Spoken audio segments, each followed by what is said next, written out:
সিনেমাটি একটি ভয়ঙ্কর চেহারার জঙ্গলে শুরু হয়, যেখানে লম্বা গাছগুলো সূর্যের আলোর বেশিরভাগ অংশ আটকে দেয়। সূর্যের কয়েকটি রশ্মি প্রবেশ করতে পারে। হঠাৎ একটি নোংরা হাত একটি গাছ ধরে এবং আমরা শীঘ্রই একটি কিশোরের ছায়ামূর্তি দেখতে পাই, যার পরনে হলুদ হুডি। সে ক্লান্তভাবে দৌড়াচ্ছে। সে অত্যন্ত ক্লান্ত দেখায়, কারণ এটি কয়েক মিনিট দৌড়ানোর পর মাটিতে পড়ে যায়। হাঁটু এবং বাহুতে ভর করে, যখন তার আঙ্গুলগুলো কাদামাটিতে আঁকড়ে ধরে এবং সে হাঁপায়। পরবর্তী দৃশ্যে আমরা একটি বাস দেখি, একটি নির্জন রাস্তায় চলছে, যেটি লম্বা গাছ দ্বারা ঘেরা। বাসের ভেতরে নোলান, একজন কিশোর যার ধূসর হুডি মাথায় হেডফোন লাগানো, জানালার বাইরে তাকিয়ে আছে। যখন বাসটি এগিয়ে যায়, আমরা লক্ষ্য করি একটি কিশোরী মেয়ে পাশের আসনে বসে একটি স্কেচ বুকে ছবি আঁকছে। নোলান তার দিকে তাকায় এবং লাজুকভাবে হাসে। স্পষ্টতই তার প্রতি তার মুগ্ধতা রয়েছে। রেডিওতে একটি কণ্ঠ ঘোষণা করে যে শীঘ্রই একটি চন্দ্রগ্রহণ হবে এবং ড্রাইভার রেডিওর ভলিউম কমিয়ে কিশোরদের দিকে জিজ্ঞাসা করে তারা এটি দেখবে কিনা। কার্ল, একজন কিশোর ছেলে, জোরে বলে যে সে ইতিমধ্যে ইউটিউবে কিছু দেখেছে, এবং কুইনি, তার পাশে বসা মেয়ে, বলে যে সে তার বাবার সাথে এটি দেখবে। দুজনে কিছুক্ষণের জন্য তর্ক করে এবং তারপর শান্ত হয়। 1 মিনিট নীরবতার পর রেজি, একজন কিশোর যার নাকি ছিদ্র, সে পেছনে একা বসেছিল, একটি খালি ক্যান নোলানের দিকে ছুঁড়ে মারে, যে সামনে বসেছিল। ক্যানটি তার মাথায় আগা করে। নোলান যখন পেছনে ফিরে তাকায়, রেজি তাকে মিডল ফিঙ্গার দেখায় এবং সে প্রতিক্রিয়া জানায়। তারপর ফিরে তাকিয়ে দেখে বেস, তার পছন্দের মেয়ে, তার দিকে হাসছে। ছেলেরা 1 মিনিটের জন্য ঠাট্টা করে এবং উত্তেজনা কমে গেলে জো বেসকে জিজ্ঞাসা করে সে চন্দ্রগ্রহণ দেখবে কিনা। যখন সে অনিশ্চিতভাবে উত্তর দেয়, কার্ল হাসে এবং তার পাশে কুইনিকে ঠেলে দেয়, নোলান এবং বেসকে টিজ করতে। বিরক্ত কুইনি হঠাৎ উঠে সামনে বসতে চায়। রেডিও চলতে থাকে এবং চন্দ্রগ্রহণ সম্পর্কে কথা বলতে থাকে, যে এটি কতটা দীর্ঘ এবং মনোমুগ্ধকর হবে। রেজি জোকে ধীরে গাড়ি চালানোর জন্য বিদ্রুপ করে। বাসটি চলতে থাকে এবং শীঘ্রই একটি অন্ধকার রাস্তায় প্রবেশ করে, যেখানে লম্বা গাছ সূর্যের আলো আটকে দেয়। রাস্তার মাঝখানে একটি পড়ে থাকা গাছ রয়েছে, কিন্তু ফিরে যাওয়ার পরিবর্তে জো বাসটিকে পেছনে নিয়ে একটি ছোট পথে ঢুকে যায়। গাছের মাঝে একটি লুকোনো শর্টকাট রাস্তা আছে। বাসটি পথ ধরে এগিয়ে যায় এবং শীঘ্রই একটি খোলা নির্জন রাস্তায় বেরিয়ে আসে, যেখানে কোনো গাছ বা জীবন নেই এবং ঘন কুয়াশা উপরে ঝুলছে। কিশোররা জানালা দিয়ে কুয়াশা দেখতে থাকে এবং তারা কোনো কিছুই স্পষ্ট দেখতে পায় না। বাসটি ধীরে এগিয়ে যাওয়ার সময় তারা একটি ছোট রাস্তায় পৌঁছায়, যেখানে আগের চেয়ে ঘন গাছ রয়েছে এবং রাস্তার মাঝখানে একটি মৃত হরিণ পড়ে রয়েছে। তারা বাস থামাতে বাধ্য হয়। জো বাস থেকে নেমে যাত্রীদের ভেতরে থাকতে সতর্ক করে এবং প্রাণীটিকে তাদের পথ থেকে সরাতে শুরু করে। বন্ধুরা তাকে সাহায্য করার কথা ভাবে, কিন্তু শেষ পর্যন্ত তেমন গুরুত্ব না দিয়ে তারা বাসে থাকার সিদ্ধান্ত নেয়। জো প্রাণীটিকে রাস্তার পাশের গাছের কাছে টেনে নিয়ে যায় এবং হাত মুছতে দাঁড়ায়। কিশোররা বাসে অপেক্ষা করার সময় একে অপরকে টিজ করে এবং মজা করে। কার্ল তার বন্ধুদের একটি মজার গল্প বলতে শুরু করে। এর মধ্যেই জো ফিরে আসে, তার মাথায় বন্দুক তাক করা। সবার হাসি হঠাৎ থেমে যায়। সব কিশোরের মুখে ভীত এবং বিভ্রান্ত ভাব ফুটে ওঠে যখন তারা একজন ভয়ঙ্কর চেহারার লোকে ড্রাইভারের পিছনে প্রবেশ করতে দেখে। সে বন্দুক হাতে তাদের হুমকি দেয়। বন্দুকটি এখনো জোয়ের কপালে তাক করা এবং সবাইকে বসতে আদেশ করে। জো তাদের শান্ত থাকতে বলে, আশ্বাস দেয় যে লোকটি তাদের ক্ষতি করবে না। বন্দুকধারী লোকটি এই কথা পছন্দ করে না এবং জোকে ধাক্কা দিয়ে আদেশ করে বাস চালাতে এবং কিশোরদেরও আদেশ দেয় যেন সবাই চুপচাপ বসে থাকে। কিন্তু রেজি জেদ করে, সে বসতে চায় না। কিছুক্ষণ পরে বাসের পেছনের সিটে ফিরে যায়। বন্দুকধারী লোক ড্রাইভারের সিটে থাকা জোয়ের দিকে ফিরে এবং গাড়ি চালাতে আদেশ করে। যখন দরজাগুলো বন্ধ হয়, কার্ল হঠাৎ কিছু মনে করে সামনের পাগল লোকটিকে দেখে। সিনটি কয়েকদিন আগে দেখায়, যখন কার্ল তার বাবা ক্রিসের সাথে দুপুরে খাবার খাচ্ছিল। সে মানুষটি একটি গল্প বলছিল কিভাবে সে স্কুলে গুন্ডাদের হাত থেকে একটি মেয়েকে বাঁচিয়েছিল, এবং আমরা দেখতে পাই তার বাবা গল্পটি পুরোপুরি বিশ্বাস করে না, কিন্তু তাকে বলতে দেয়। গল্পটি আরো তীব্র ও অবিশ্বাস্য হয়ে ওঠে, কিন্তু তার বাবা অবাক এবং প্রশংসার ভান করে মুখ বজায় রাখে। যখন সে বর্ণনা করার চেষ্টা করে কিভাবে সে গুন্ডাদের পরাজিত করেছিল, সে ভুলবশত তার বাবার ট্যাপে কেচাপ ছিটিয়ে দেয়। ক্রিস যখন ময়লা পরিষ্কার করে, আমরা স্ক্রিনে একটি সংবাদ প্রতিবেদন দেখি, যেখানে একজন দোষী অপরাধীর মুখ স্পষ্টভাবে ফুটে উঠেছে।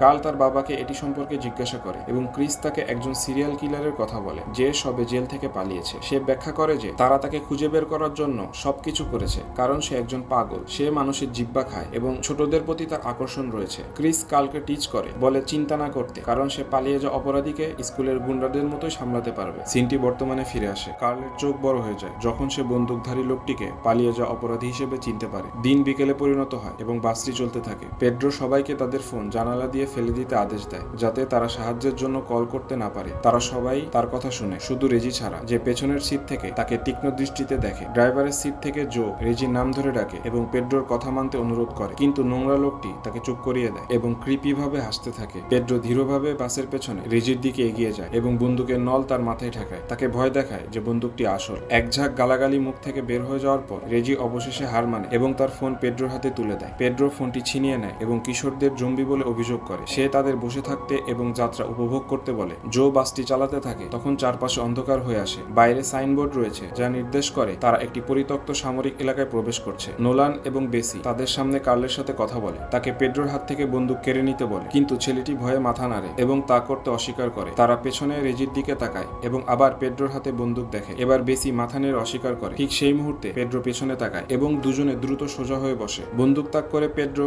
নোলানের নাম জিজ্ঞাসা করে। সে অনিচ্ছায় উত্তর দেয়। পেড্রো মন্তব্য করে যে তার নাম কমিক বইয়ের কিছুর মতো শোনায়। তারপর বলে যে ছোটবেলায় সে কমিক পছন্দ করত। প্রথম যে জিনিস সে চুরি করেছিল তা ছিল এক প্যাকেট সিগারেট এবং কমিক বই। বুঝায় সে কতটা আসক্ত ছিল। সবাই চুপচাপ বসে থাকে এবং তারা ধীরে ধীরে এগিয়ে যায় যতক্ষণ না তারা উজ্জ্বল আলোর একটি টানেলে পৌঁছায়। সেখানে তারা শীঘ্রই প্রবেশ করে। তারপর ইঞ্জিন বন্ধ হয়ে যায় এবং বাসটি নষ্ট হয়ে যায়। জো জোরে গালি দেয় এবং পেড্রো দাঁড়িয়ে জানতে চায় কি হয়েছে। জো যখন বোঝানোর চেষ্টা করে, বন্দুকের নল আবার তার মাথায় ঠেকানো হয়। কাঁপতে থাকা ড্রাইভার ইঞ্জিনের চাবি বেশ কয়েকবার ঘোরায়, কিন্তু ইঞ্জিন চালু হয় না। পেড্রো বিরক্ত হয়ে পেছনে বসা কুইনির দিকে ফিরে তাকে ধরে। মেয়েটি ছটপট করে এবং ক্ষতি না করার জন্য অনুরোধ করে, কিন্তু পেড্রো তার কপালে বন্দুক ঠেকায় এবং জোকে ইঞ্জিন ঠিক করতে আদেশ দেয়। জো তাকে শান্ত থাকতে অনুরোধ করে, কিন্তু পেড্রো শুধু চিৎকার করে, তাকে বাস থেকে নামতে এবং ইঞ্জিন ঠিক করতে বলে। সে জোকে কোনো চালাকি না করার জন্য সতর্ক করে এবং পেছনে থাকা কিশোরদেরও একই সতর্কবার্তা দেয়। তারপর কুইনিকে জোয়ের পেছনে বাস থেকে ঠেলে বের করে দেয়। জো, পেড্রো এবং কুইনি বাসের পাশে যায়। জো বাসের নিচের একটি কম্পার্টমেন্ট খোলে এবং ফ্ল্যাশলাইট দিয়ে দেখতে শুরু করে। বাকি কিশোররা বাসের ভেতর থেকে দেখে এবং কার্ল আতঙ্কিত হয়ে ওঠে। সে তার বন্ধুদের বলে যে পেড্রো নিশ্চিতভাবে তাদের হত্যা করবে। বেস বলে এটি প্রতিরোধ করতে তাদের পেড্রোকে নিরস্ত্র করতে হবে।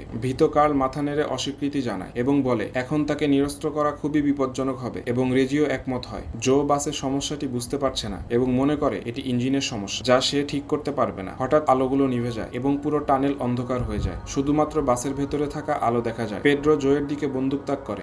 যখন হঠাৎ বিদ্যুৎ বিচ্ছিন্ন হয়ে যায়, সবাই ভয় পেয়ে যায়। তারা চারপাশে তাকাতে শুরু করে এবং সামনের অন্ধকার থেকে একটি অদ্ভুত শব্দ শোনা যায়। সবাই মনোযোগ দিয়ে শোনে। জো ফ্ল্যাশলাইট দিয়ে অন্ধকারে আলো ধরে, কিন্তু কিছুই বোঝা যায় না। সে সামনের দিকে ঝুঁকে পড়ে এবং পেড্রো বন্দুক দিয়ে তার পিঠে খোঁচা দেয়। তাকে সামনে কি লুকিয়ে আছে তা দেখতে বলে। কাপুরুষের মতো সে কিশোরদের সাথে থাকার প্রস্তাব দেয় এবং জোকে শুধুমাত্র একটি ফ্ল্যাশলাইট দিয়ে অন্ধকারে হাঁটতে বাধ্য করে। জো ধীরে ধীরে টানেলের সবচেয়ে অন্ধকার অংশের দিকে এগিয়ে যায় যেখান থেকে শব্দটি আসছিল। পেড্রো কুইনিকে ধাক্কা দিয়ে আবার বাসে তুলে দেয় এবং সবাই গ্লাসের মধ্য থেকে জোকে দেখতে থাকে। জো অন্ধকারের দিকে এগিয়ে যায় এবং শীঘ্রই একটি নিচু গর্জন শোনা যায়। যখন একটি বিশাল হুড পরা মূর্তি উঠে দাঁড়ায়, তার পেছনে থাকা কিশোররা আতঙ্কিত হয়ে চিৎকার করতে শুরু করে। তখন জোয়ের চোখও বড় হয়ে যায়। সে ভয়ে কাঁপতে শুরু করে এবং চিৎকার করে। তখন প্রাণীটি তাকে ধরে। যাত্রীরা আরো জোরে চিৎকার করে এবং আতঙ্কিত হয় এবং পেড্রো চিৎকার করে সবাইকে চুপ করানোর চেষ্টা করে। তখন তারা বাসের পেছনের দিকে দৌড়ায়। সে তাদের বসতে এবং চুপ থাকতে আদেশ দেয়, যা তারা অত্যন্ত কষ্টে মেনে চলে। সমাধানের কথা ভেবে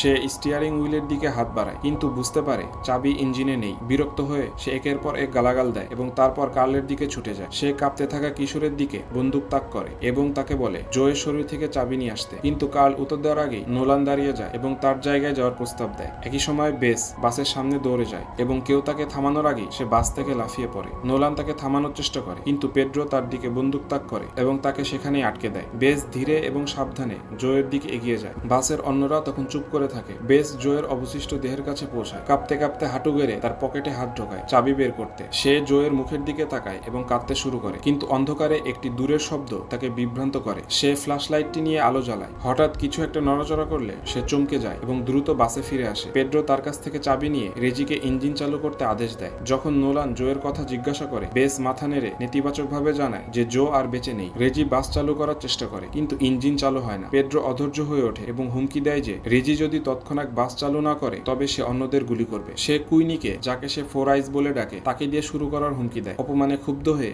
রেজি হুমকির সুরে দাঁড়ায় এবং পেড্রোকে কুইনিকে এভাবে ডাকা বন্ধ করতে বলে। এক মুহূর্তের জন্য বন্দুকধারী লোকটি বিভ্রান্ত হয়। নোলান তার সুযোগ দেখে দ্রুত পেড্রোকে ধাক্কা দেয় যাতে রেজি তার বন্দুক কেড়ে নিতে পারে। পরিস্থিতি উল্টে গেলে পেড্রো এক মুহূর্তের জন্য পিছিয়ে যায়। তখন রেজি তার দিকে বন্দুক তাক করে, কিন্তু তাকে উস্কে দেওয়ার চেষ্টায় পেড্রো রেজিকে নানান নামে ডাকতে শুরু করে এবং বলে যে টিগার টানবে না, কারণ তার সাহস নেই। কিছু একটা বাসে ধাক্কা দেয় এবং কিশোররা এক মুহূর্তের জন্য বিভ্রান্ত হয়, যা পেড্রোকে বন্দুক ফিরিয়ে নিতে দেয়। এই সুযোগে পেড্রো বন্দুক ফিরিয়ে নেয়, কিন্তু আবার সে বন্দুকটি উপরে তাক করে। তখন কিশোররা কাঁদতে শুরু করে এবং ভয় পায়। পেড্রো বাস থেকে লাফিয়ে পড়ে এবং অন্ধকারে থাকা প্রাণীটিকে বেরিয়ে আসতে চিৎকার করে। তার আহ্বান শীঘ্রই পূরণ হয় এবং দানবটি দেখে সে ভয়ে জমে যায় এবং হাসতে থাকে। বাইরে থেকে একটি জোরে ধাক্কার শব্দ সবাইকে চমকে দেয় এবং তারা গলির মাঝে জড়ো হয়। তখন তারা গুলির শব্দে প্রতিধ্বনি শোনে। মেয়েরা চিৎকার করে এবং ছেলেরা তাদের চুপ থাকতে বলে। সবাই আতঙ্কিত হয়ে পড়ে এবং রেজি পরিস্থিতি আরো খারাপ করে কার্লের দিকে ফিরে তাকে অপমান করে। নোলান তাকে শান্ত করার চেষ্টা করে, কিন্তু সেও লড়াই করতে চায়, তাই মেয়েরা হস্তক্ষেপ করে। ঝগড়া বন্ধ হয় যখন জানালার ঠিক বাইরে একটি অদ্ভুত গর্জন শোনা যায় এবং প্রাণীটিকে পেড্রোর মৃতদেহ হাতে ধরে থাকতে দেখে তারা চিৎকার করে এবং সিটের মাঝে জড়সড় হয়। প্রাণীটি গর্জন করে এবং হুঙ্কার দেয় এবং বন্ধুরা বুঝতে পারে যে দানবটির হাতে বিশাল নখর রয়েছে যা দুর্ভাগা লোকটির মাথায় গেঁথে গেছে। যখন এটি দৃষ্টির বাইরে চলে যায় বলে মনে হয় তখন তারা বেঁচে থাকার উপায় খোঁজার চেষ্টা করে। বিরক্ত রেজি বাসের পেছনে থাকা তার স্বাভাবিক সিটে বসে যায়। রেডিও চালু হয়, কিন্তু তারা অন্য ব্যক্তি কি বলছে তা বুঝতে পারে না। তারা শোনার চেষ্টা করার সময় রেজি বাসের পেছনে বসে থাকা অবস্থায় মাথা ঘুরতে শুরু করে। সে দাঁড়ায় এবং পেছনের জানালার দিকে ফিরে আধ্যাত্মিকভাবে তার হাত এবং মুখ জানালার দিকে চেপে ধরে, তারপর আবার সিটে পড়ে যায়। পরবর্তী দৃশ্যে কিশোররা পরিচিত কুচকুচ শব্দ শুনতে পায় যা প্রাণীটির আগমনের ইঙ্গিত দেয়। তারা একসঙ্গে জড়ো হয় এবং শব্দের দিকে ফিরে চিৎকার করতে শুরু করে। তখন বাসটি কাঁপতে শুরু করে। আমরা দেখি প্রাণীটির লম্বা আঙ্গুল সামনের দরজা খুলছে এবং ভেতরে প্রবেশ করছে। যখন তাদের চিৎকার আরো তীব্র হয় তারা অন্য দরজার দিকে দৌড়ায় এবং রেজি জোর করে দরজা খোলার চেষ্টা করে। বেস ফ্ল্যাশ লাইটটি নিয়ে প্রাণীটির দিকে আলো ফেলে যা এটির উপর প্রভাব ফেলে বলে মনে হয়, তাই তারা এটিকে কিছুক্ষণের জন্য আটকে রাখে। কিছুক্ষণ পর অবশেষে দরজা খুলে এবং তারা পালিয়ে যায়। বেস আগে টানেলে দেখা একটি দরজার দিকে পথ দেখায় এবং তারা একটি বাংকারে প্রবেশ করে। কিছুক্ষণ হাঁটার পর তারা একটি ঘর খুঁজে পায় এবং নোলান এটি পরীক্ষা করার পর সেখানে থাকার সিদ্ধান্ত নেয়। কাছাকাছি একটি দেয়ালে নোলান এবং বেস একটি অঙ্কন দেখতে পায় যা একটি সামরিক দুর্গের মেঝে পরিকল্পনা বলে মনে হয়। তারা সিদ্ধান্ত নেয় যে তাদের আলো জ্বালানোর জন্য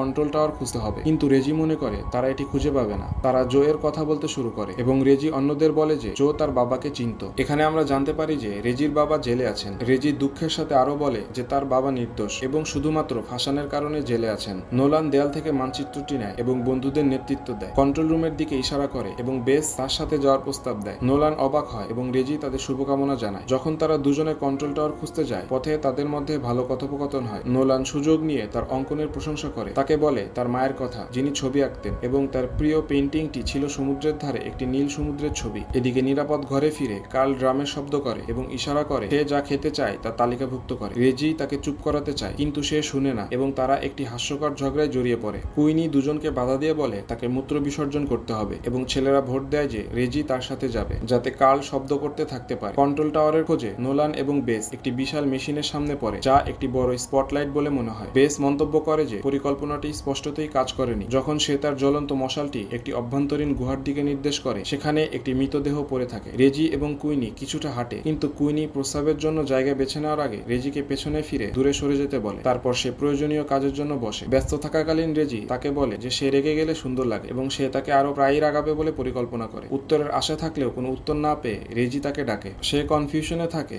যে সে কুইনির দিকে তাকাবে কিনা। অবশেষে সে ফিরে তাকানোর সিদ্ধান্ত নেয় এবং বুঝতে পারে যে কুইনি অদৃশ্য হয়ে গেছে। ভয় পেয়ে সে দ্রুত নিরাপদ ঘরে ফিরে যায় এবং কালকে ডাকতে ছুটে যায়। অন্যদিকে নোলান এবং বেস চারপাশে খুঁজতে থাকে এবং অবশেষে বেস তার বন্ধুকে সুসংবাদ দিয়ে ডাকে তারা মূল প্যানেলটি খুঁজে পেয়েছে। রেজি এবং কার্ল দৌড়াতে থাকে এবং কুইনির জন্য চিৎকার করে। রেজি বারবার নিজেকে দোষ দিতে থাকে। অবশেষে তারা তাকে একটি অন্ধকার হলওয়েতে খুঁজে পায়। কুইনি চিৎকার করতে থাকে প্রাণীটির নিচে যা তাকে খাচ্ছে বলে মনে হয়। রেজি সাহসের সাথে তার দিকে ছুটে যায় এবং হাতে জ্বলন্ত মশাল নিয়ে দানবটির দিকে তাকায় যাতে কার্ল কুইনিকে নিরাপদে নিয়ে যেতে পারে। প্রাণীটি রেজির হাত থেকে ফ্ল্যাশলাইটটি ছিটকে জলাশয়ে ফেলে দেয়, আগুন নিভিয়ে দেয়। ইতিমধ্যে নোলান সুইচ ঘুরাতে থাকে, তাই বেস তাকে সাহায্য করে। কার্ল কুইনিকে একটি নিরাপদ জায়গায় নিয়ে যেতে সক্ষম হয় এবং তখন তারা স্বস্তি ফিরে পায়। কুইনি রেজির কথা মনে করে। তারা তাদের বন্ধুদের জন্য ফিরে যায় এবং কার্ল রেজিকে ডাকে যে প্রাণীটির সাথে সমস্যায় পড়েছে। প্রাণীটির মুখ থেকে কিছু একটা রেজির বুকে ঝরছে এবং এটি রক্ত বলে মনে হয়। ভাগ্যক্রমে সবচেয়ে খারাপ কিছু হওয়ার আগে বেস এবং নোলান অবশেষে বড় সুইচটি ঘুরিয়ে অন্ধকার হলওয়ের সব আলো জ্বালিয়ে দেয়। প্রাণীটি চিৎকার করে এবং ছেলেটির কাছ থেকে সরে যায়। সে অদৃশ্য হয়ে যায়। কার্ল স্বস্তির হাসি দেয় যখন সে বুঝতে পারে যে তার বন্ধুরা সময় মতো জেনারেটর খুঁজে পেয়েছে। কন্ট্রোল রুমে ফিরে নোলান এবং বেস একটি ছোট সিঁড়ি খুঁজে পায় যা নিচের দিকে নিয়ে যায়। তারা একটি গুহায় প্রবেশ করে যা সংবাদপত্র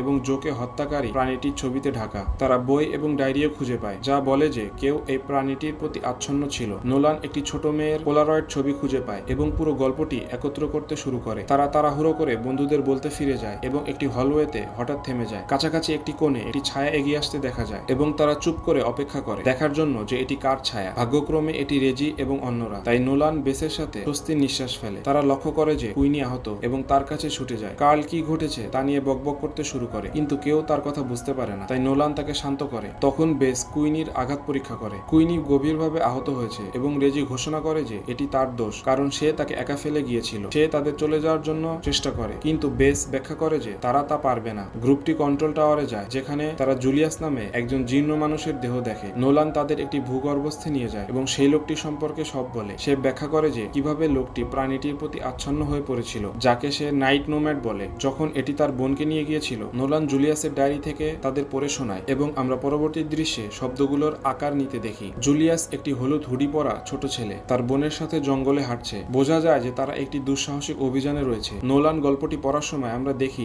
জুলিয়াস একটি বই পড়ার চেষ্টা করছে, তার বোনের দিকে মনোযোগ না দিয়ে, যে তার সামনে টানেলের প্রবেশপথের দিকে হাঁটছে। ছোট মেয়েটি তার সামনে কিছু দেখে এবং ওই জায়গায় জমে যায়। জুলিয়াস অবশেষে লক্ষ্য করে, কিন্তু ততক্ষণে দেরি হয়ে গেছে, কারণ টানেল থেকে একটি ভয়ঙ্কর চিৎকার প্রতিধ্বনিত হয়। আতঙ্ক বেড়ে যাওয়ায় জুলিয়াস পেছনে পা ফেলে, টানেলের দিকে এবং ভেতরে কি আছে তা দেখতে চেষ্টা করে। টানেল থেকে আরেকটি চিৎকার শোনা যায়, এবার প্রাণীটির থেকে, যা তাকে দৌড়ে পালাতে বাধ্য করে। ক্লান্ত হয়ে সে হাঁটুতে পড়ে যায় এবং কাঁদে। পরে আমরা জুলিয়াসকে একটি পুলিশের গাড়িতে দেখি, তার বোনের বইয়ের দিকে তাকিয়ে। দৃশ্য বদলায় এবং আমরা একজন 50 বছর বয়সী লোককে দেখি, বইটি বুকে জড়িয়ে ধরে। এটি জুলিয়াস। সে এখন বৃদ্ধ হয়ে গিয়েছে, যে এক যুগ পরেও সেই ঘটনাটি মাথা থেকে বের করতে পারেনি। সে টানেলে প্রবেশ করে তার বোনকে হত্যাকারী প্রাণীটিকে খুঁজতে। ভীত থাকা সত্ত্বেও সে এগিয়ে যায়। কিছু সময় পরে আমরা তাকে মোমবাতি দ্বারা ঘেরা দেখি, একটি মেশিনের পরিকল্পনা আঁকছে, যা সে মাংস খেকো প্রাণীটির বিরুদ্ধে ব্যবহার করতে চায়। পরবর্তী দৃশ্যে আমরা তাকে তার প্রকল্প তৈরি করতে দেখি এবং তার পরিকল্পনার কথা স্মরণ করার সময় সে তার বোনের একটি ছবির দিকে তাকায়। সিনটি বর্তমানে ফিরে আসে। বন্ধুরা একজন হতাশ মানুষের গল্প নিয়ে ভাবে, যে প্রাণীটিকে শেষ করতে তার জীবন ঝুঁকিতে ফেলেছিল। তারা তাদের তত্ত্বগুলো লিখে রাখে, যে প্রাণীটি একটি পরজীবীর মতো, যা কুইনিকে শেষ না করা পর্যন্ত খুঁজতে থাকবে। আমরা দেখি জুলিয়াস তার সেই ঘরেই মারা গিয়েছে। যখন তার রেডিও প্রাণীটির দৃষ্টি আকর্ষণ করে, কিশোররা একটি পরিকল্পনা তৈরি করে এবং জুলিয়াস যা শুরু করেছিল তা শেষ করার জন্য সিদ্ধান্ত নেয়। কিন্তু কুইনি চায় না তার জন্য কেউ আঘাত পাক। সে তার অভিযোগ প্রকাশ করে। তার বন্ধুরা তাকে আশ্বাস দেয়, কেউ কাউকে ছেড়ে যাবে না। তারা এক মুহূর্তের জন্য সবাই সবাইকে জড়িয়ে ধরে এবং তারপর কাজ শুরু করে। তারা পুরনো সরঞ্জাম পরীক্ষা করে, তারা পরিকল্পনা তৈরি করে এবং আলোর মেশিন চালু করতে একসঙ্গে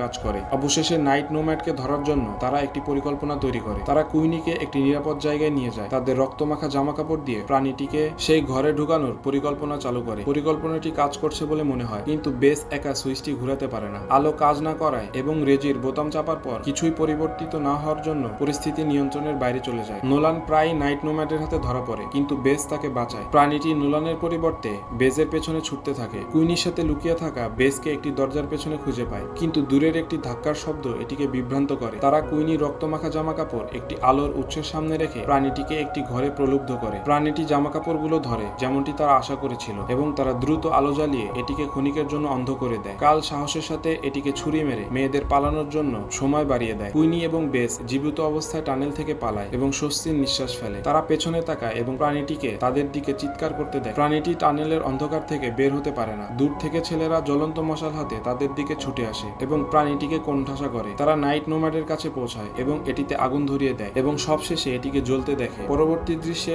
নোলানের কণ্ঠ গল্পের সমাপ্তি বর্ণনা করে। জো বাসে যে ধাঁধাটি দিয়েছিল তার উত্তর হলো সাহস। সে তাদের বোঝাতে চেষ্টা করেছিল যে সাহসী হলো একমাত্র জিনিস যা তাদের বিভিন্ন বিপদ আপদ থেকে রক্ষা করবে এবং এটি চিরকাল তাদের সাথে থাকবে। শেষে আমরা পুলিশ অফিসারদের টানেল পরীক্ষা করতে দেখি। একজন ফ্ল্যাশ লাইট নিয়ে নিরাপদ ঘরগুলো প্রদর্শন করতে গভীরে যায়। একটি জোরে চিৎকার তাকে থামিয়ে দেয় এবং চারপাশে তাকাতে বাধ্য করে। সে কিছুর মুখোমুখি হয় এবং তার ফ্ল্যাশ লাইট নিভে যায়। তখন তার চোখ বড় হয়ে যায় এবং তার চিৎকার টানেল জুড়ে প্রতিধ্বনিত হয়। তার মানে সেই মনস্টারটি এখনো মরেনি। মুভিটি এখানেই শেষ হয়ে যায়।